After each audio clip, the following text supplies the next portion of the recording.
O Moído do Dia. Informações sobre o que acontece diariamente na cidade e região.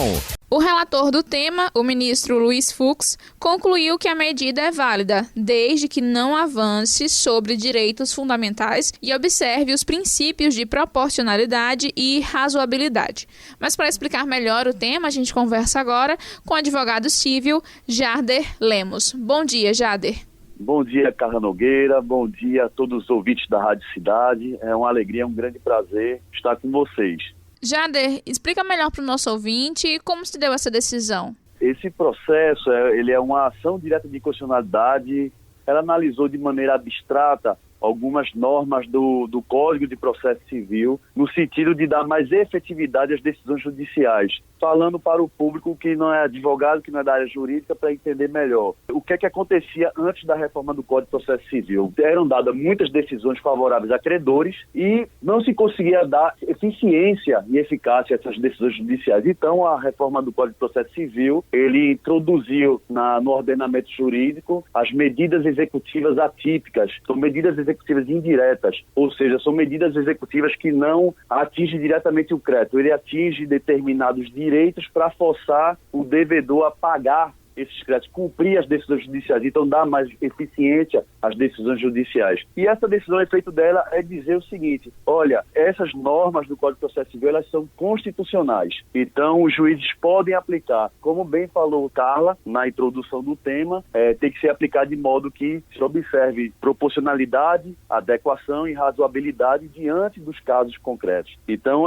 assim, em síntese, é isso que o STF julgou, Carla. Jader, quais as dívidas que estão sujeitas a esse tipo de apreensão? Bom, Carla, a gente tem que avaliar, no caso concreto, se a medida adotada pelo juiz ela vai atender os critérios de razoabilidade, de proporcionalidade e adequação. Então, evidentemente, se no caso concreto ficar constatado que não se atende a essas medidas, ela não poderia ser aplicada. Então, seria uma exceção a esse julgamento. Por exemplo, um Uber, uma pessoa que trabalha através de aplicativo, de táxi, de Uber, enfim, poderia ter sua CNH apreendida. A meu ver, não atenderia esses critérios. Seria uma medida desproporcional e desrazoável. Então, esses casos que não se atendem a esses critérios de razoabilidade, de proporcionalidade e de adequação, no meu sentimento, excepcionaria os efeitos dessa decisão do STF. E, Jader, qual a importância de uma decisão como essa? Como ela impacta o direito, o civil no Brasil? Veja, já vinha ocorrendo decisões nesse sentido nos tribunais. Como a gente disse lá no início, o STF ele se manifestou de forma abstrata. O que é que significa? Hipoteticamente, esses artigos que trazem essas medidas atípicas, elas violariam a Constituição, então eles avaliaram isso. Não foi uma análise de um caso concreto, né? Então, já tem algumas decisões do STJ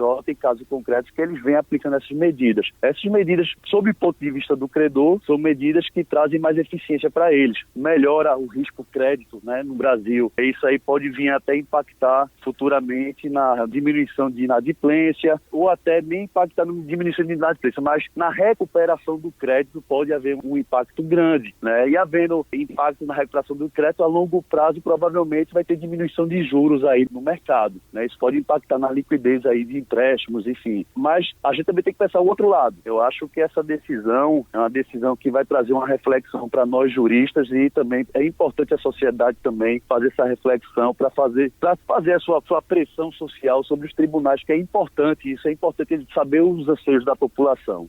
Por exemplo, a gente estava falando da CNH agora, posso falar também de passaporte, porque já teve decisões que tiraram o passaporte de pessoas. Então, a meu ver, existem alguns direitos que são direitos que têm muito a ver, têm muito vínculo com a finalidade democrática do nosso Estado de Direito. Então, são direitos que você exerce cidadania. O STF, ao autorizar os juízes, o STJ, os juízes de primeiro grau, de segundo grau, a fazer essas intervenções sobre esses direitos em prol de um direito de crédito, a meu ver, me parece que a gente passa a ter cidadãos de primeira categoria e segunda categoria. Eu acho que ninguém está fazendo essa reflexão, seria uma reflexão muito importante. E a Constituição Federal ela não admite algo desse tipo. Um direito de crédito se sobrepor a um direito de cidadania que ele pressupõe exatamente o nosso Estado democrático de direito. Eu acho que isso é uma reflexão que todo jurista deve fazer em relação a esse julgamento. Muito obrigada pela sua entrevista, Jader. Obrigado por tudo e estou à disposição. Você conferiu no Moiro do Dia de hoje uma entrevista com o advogado civil Jader Lemos, que explicou uma decisão do STF que entendeu como sendo constitucional que juízes possam apreender CNHs ou passaportes de pessoas que estejam inadimplentes. Carla Nogueira, Rádio Cidade. Todo mundo ouve, todo mundo vê.